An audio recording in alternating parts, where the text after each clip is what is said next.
Hey there. I'm Clara, and I've been on a roller coaster that I used to call my marriage for the near 2 decades.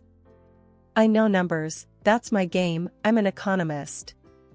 But I'll let you in on a secret, give me a drab room and a fresh lick of paint and I'll give you a masterpiece. That's where I really shine. Now, Tom, he's a whole different story. The guy's got brains, I'll give him that. Financial analyst, and a damn good one. We met back in college, both of us bright-eyed with textbooks in hand. Dreamt of the big family, the white picket fence, the whole shebang. Turns out, life had other plans. Docs gave us the hard truth, with me, babies just weren't going to happen. Crushed us for a while, yeah, but we bounced back, sorta. We decided, if not a house filled with kids' laughter, we'd fill it with something else, style, charm, call it what you will. We found this house, and signed up for a multi-year mortgage. A beast of a place, years upon years on its bones, creaking like an old ship. Most would have walked away, but not us, we saw what it could be. I remember walking through the door the first time, the smell of dust and forgotten times in the air. Tom was right alongside me, and he was talking big plans, like he did. You see this, Clara? This place is ours. A bit of elbow grease, and we'll make it into something. I laughed, shaking my head at his excitement.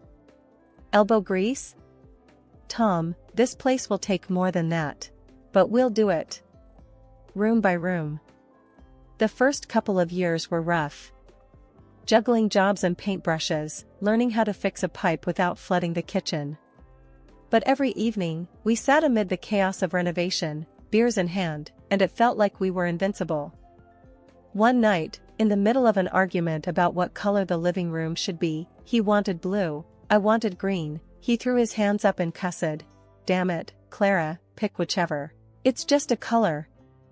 I shot back, just a color? Tom, this is important.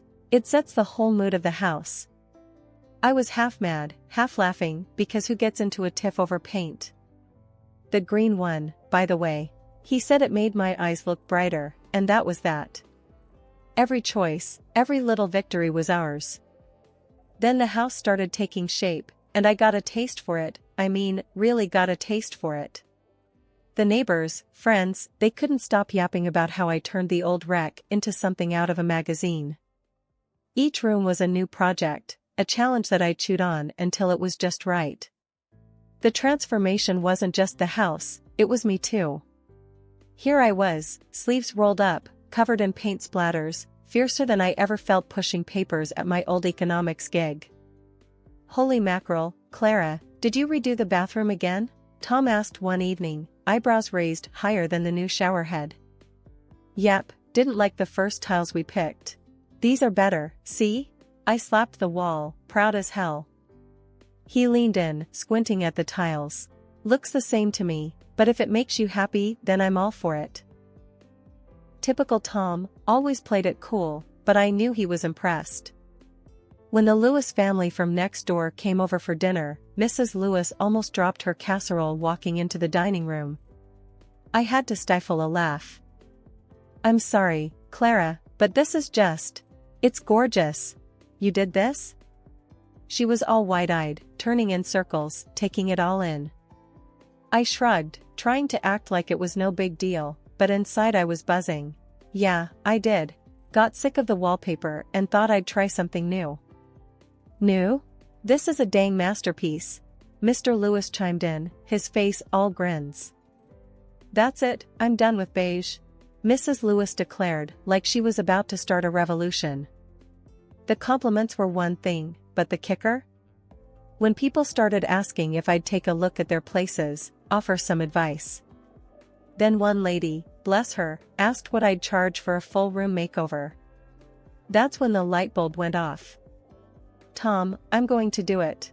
I'm going to make a go at this design thing full-time, I said that night, my head full of dreams and schemes. Tom looked up from his paper. Full-time, huh? You sure you're ready for that? I clenched my jaw but kept my cool. I've never been more sure of anything. Well, then you better get to it. No sense in waiting around. he said, and went back to his reading. Not exactly a parade in my honor, but Tom was never one for big displays. He didn't say much while I set up shop, turned the spare bedroom into my office. He'd pass by the door, give a little nod if he caught my eye. Transformed the tangled mess of our yard into a garden people stopped to admire. I'd see him out there, leaning on the fence talking with passers-by about the flowers and the shrubs like he knew what he was talking about. One afternoon he came back inside, shaking his head. Some guy out there just offered me $50 to talk to his wife about doing up their yard. Can you believe that? I grinned, leaning back in my chair. We're a hot commodity, what can I say? With every chair I reupholstered and every light fixture I swapped out, my confidence surged. It was real work, getting your hands dirty, making things beautiful. And people paid for it, who would have thought? The hardest part was the learning curve, hanging drywall and not have it look like a dog's breakfast or figuring out plumbing without creating an indoor pool. But it was a good hard, you know? Satisfying. I finally felt like I was in the driver's seat of my own life, taking control and steering myself towards something that was mine and mine alone. Our house, with its fresh coat of me on every wall, every floorboard, it wasn't just a bunch of projects anymore. It was a signpost, pointing me to where I needed to go. Things were getting busier by the day, my phone was constantly buzzing with new clients, and my schedule was a jigsaw puzzle I was somehow supposed to piece together. Tom had been supportive of my work, but something had shifted lately. As my plate piled up, his seemed to empty, chores and all. "Mornin'," I greeted Tom, as I trudged into the kitchen, stepping over a pile of his work shirts. He grunted back, eyes glued to his laptop. At least he used to help with breakfast. "The basket's overflowing, Tom. Your turn, yeah?" I hinted, nudging the basket with my foot so it spilled onto the floor, hoping he'd take the hint. He sighed, not looking up. "Why? You're home all day." I stopped in my tracks. "Say what now?" "Look, you're always here," Tom continued, a little more carefully now, like he sensed the storm brewing. "Makes sense for you to handle the house stuff." "Handle the house stuff?" I repeated, my voice edged with disbelief. "I'm running a business, not sitting around here twiddling my thumbs." Tom's gaze finally broke from his screen. "Yeah, but I have to get to the office." I was about to argue, but the phone rang.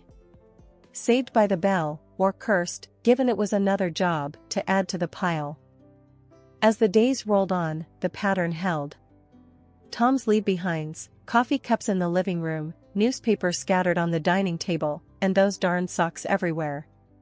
You'd think he was trying to mark his territory.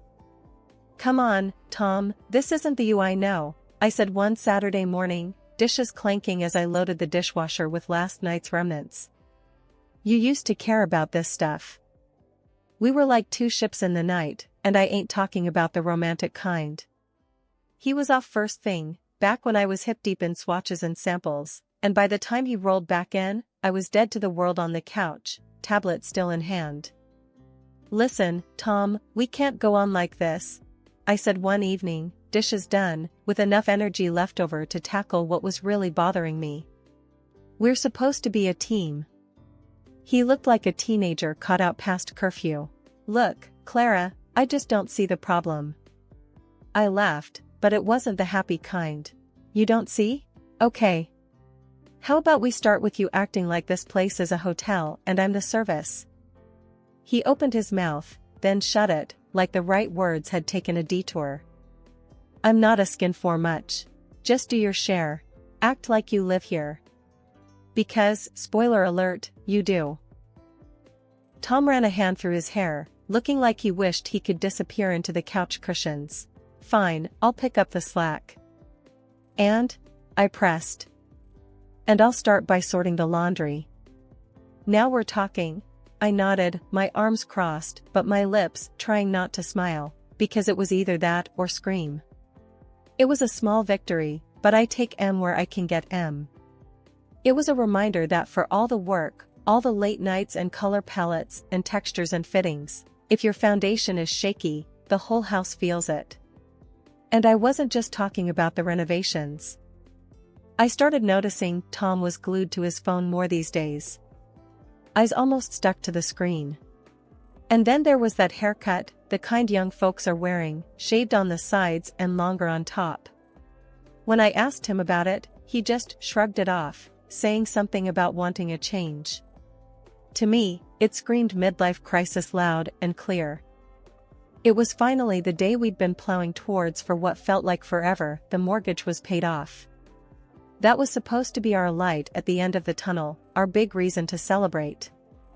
So, on my way back from work, I dropped by the liquor store and picked up a bottle of the good stuff, the type that would make your wallet weep. I also got fancy cheeses, the sort with names too difficult to pronounce, and those artisan crackers that Tom liked. I was all set to surprise him. Walking into the house, everything was too quiet. Usually, Tom would be home by now, dinner on the go or some music playing. Not today. The place was dead silent. I called out for him, my voice disappearing into the silence. "Tom, you here?" "Nothing." I wasn't too worried at first. He could have stepped out for something, I thought. Maybe he went to get flowers, to add to the celebration, I hoped. I made my way to the living room and started getting the place ready for when he'd return. It was going to be a good night. We'd earned it. The expensive red would breathe a little, I'd get the snacks looking nice on plates, and we'd cheers to no more damn bank payments. But then I saw them, papers neatly stacked on the coffee table. Not thinking much of it, I reached over and that's when my heart took the first hit. Divorce papers with Tom's name already scribbled at the bottom in his unmistakable handwriting. For a good few minutes, all I could do was stand there. It felt like one of those prank shows where the joke's gone too far. But this was no joke. The realization sank its claws into me, and I could feel my hands shaking, my face hot. Damn it, Tom, what the hell is this? But I was talking to an empty house. I chucked the bottle of wine onto the couch, who cares if it stains, and sat down hard at the coffee table. This wasn't something you slip into conversation, this was a bang, it's over, out of nowhere slap in the face. I tried calling him.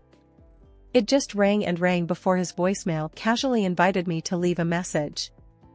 So I sat there for hours, waiting for him to walk through the door. I kept picking up my phone, checking if there were any missed calls, any texts. Nothing. It was like he'd vanished into thin air. The snacks lay forgotten and the bottle of red sat there, the unopened symbol of what was supposed to be our celebration. I remember when we bought this house. We thought this was it, we were set. But now there were just divorce papers and silence. And with every minute he didn't show up, didn't call, it was becoming crystal clear that he wanted out. But he couldn't even tell me to my face. Couldn't even give me a crappy excuse. Tom didn't come, and he didn't call. And I was left alone with a bunch of papers I never wanted, telling a story I didn't sign up for. When Tom walked in the next day, he wasn't alone. There she was, some young girl, looking at me like I'm yesterday's news. But this house, our house, she was eyeing it like it was hers already. "Oh, I wouldn't change a thing," she said as she flounced from room to room.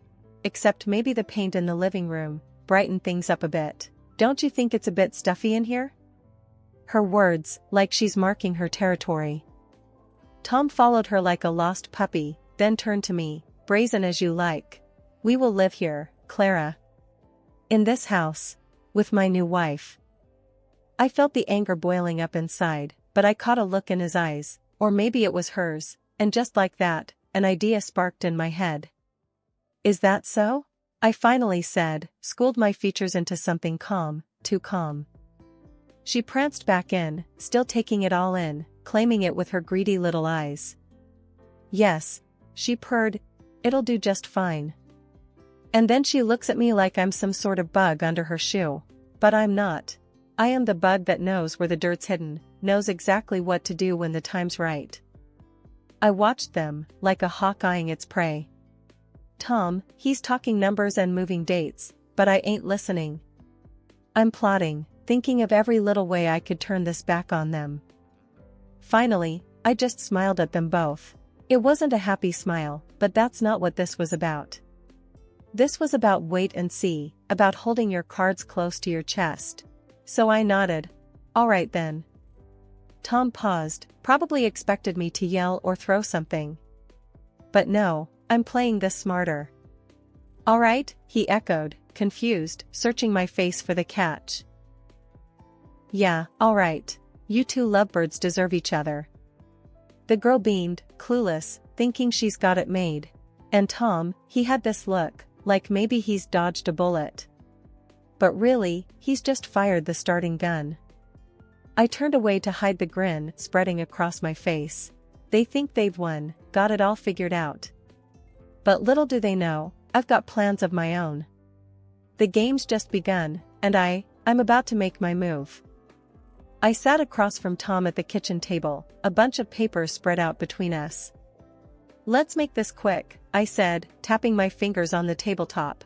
I want my $200,000, what I put into the mortgage. I'm taking my stuff, and that's that. He was half listening, his eyes drifting to where his girlfriend was hanging around like an eager puppy waiting for a treat. Yeah, sounds fair, he mumbled, not taking his gaze off her. A smile, cruel and all mine, lifted the corners of my mouth. And by my stuff, I mean everything I bought. All of it. Sure, whatever. He was nodding along, not really caring or not realizing. Probably both. Tom's attention was all for the young thing, who was now stroking the back of the leather couch, one that I bought on a whim 3 years back because it looked classy and comfortable. We went down the inventory I'd prepared, point by point, and not once did he argue. Not when I claimed the flat-screen TV, not when I tallied up the kitchen gadgets, the high-end mixer, the chef's knives, the espresso machine that took me ages to pick out. With a distracted wave of his hand, he signed where I pointed on each paper. Signed our years away with less thought than he gave his fantasy football league. It took everything I had not to slam my fist on the table to get him to actually look at what he was giving up. But why bother? I was getting what I came for. And so, it was done. We signed our names, cleared the path for new beginnings, or in his case, a shiny new mistake. While Tom wandered out of the room, probably to chase his giggling girlfriend, I stayed put, relishing the weightlessness of ending it all. I heard her before I saw her, her voice like tinkling glass, all fake and pretty. She came into the kitchen, one-eyed turned from a 70s nightmare into a modern foodie paradise, and she ran her fingers along the granite countertops. He never cooked a thing in his life, I thought, and she probably can't boil water. You're old, but you have good taste, she said to me, a backhanded compliment wrapped in a sweet tone that didn't reach her eyes. I looked her up and down, my gaze pointed. Honey, good taste doesn't have an expiration date. But let's see how long your novelty lasts around here. And with that, I grabbed the box filled with photo albums, my favorite coffee mug, and a collection of fridge magnets from every state I'd visited and walked out without a backward glance. I didn't need to look back to know she was still standing there, probably puzzled by my refusal to fight. Good taste indeed. Let her find out, like I did, that marble and leather mean nothing without someone real to share it with. I had my memories, my dignity, and soon enough, a bank account that would turn that house into a distant memory. Moving day had all the drama of a bad TV show. Tom just stood there, mouth hanging open, as the movers made trip after trip out the door. Couch, gone. The fancy heaters I'd haggled for, gone. And yeah, when I said everything, I meant the kitchen sink too. That was a masterpiece of stainless steel, and it was mine when I walked in. It was mine walking out. His girl, what's her face, she lost it. Standing there in designer heels on the hardwood floor I picked out. This wasn't the deal, she hollered like she was calling the shots now. I leaned against the doorframe, every piece of paper with Tom's signature a shield. Deal was I take what's mine. That's it. Tom finally found his voice, a little wobbly but there. Clara, let's talk about this. There's gotta be.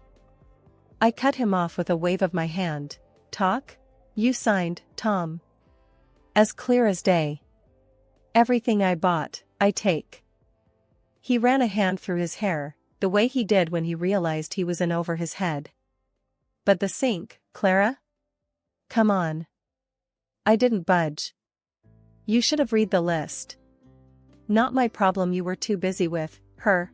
I nodded towards his plaything, who was now scowling like a kid who'd been told Christmas was cancelled. But where are we gonna wash dishes now? She piped up, hands on her hips like she was in some sort of showdown. I couldn't help it, I laughed. Guess you'll figure it out, won't you?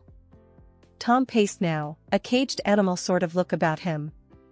Clara, we can't just. We need some of this stuff. How about the heaters? It's winter. I glanced at the wall where the heater used to be. Close work. Or hey, maybe you two can snuggle up for warmth. Clara.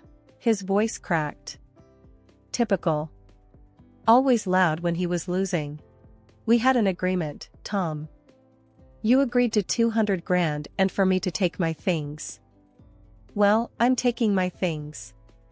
That's fairness. That's getting what I'm owed. He went quiet, that defeated slump setting into his shoulders. His girl, she still didn't get it, feet stuck to the ground, her face twisted. This is total crap. I shrugged on my coat, the one I used to leave hanging on the hook, by the door. Your problems aren't my problems anymore, sweetie. I put on my sunglasses, grabbed my purse, and stepped out into the cold. The movers had the last few boxes ready to go, and I gave them the nod. Time to move on. Behind me, the door to the house stood open, letting out all the warmth. A pretty good metaphor, maybe, but I wasn't in the mood for poetry. I was in the mood for starting fresh. As I pulled away, I left them standing in an empty house that was once full of everything but love. Love they'd have to find on their own, without the comforts I'd brought into their lives. A month had flown by since the split, my new life slowly taking shape, when my phone buzzed with a number I knew too well. My ex, sounding all choked and lost, was on the line. I can't do this anymore, he groaned. I'm cooking, cleaning, it's all me, all day long.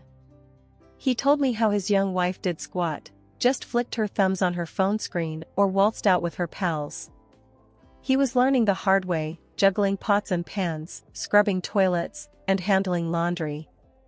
Please, can we try again? I made a mistake, he was practically begging, that note in his voice, like he'd never known a day's work in his life.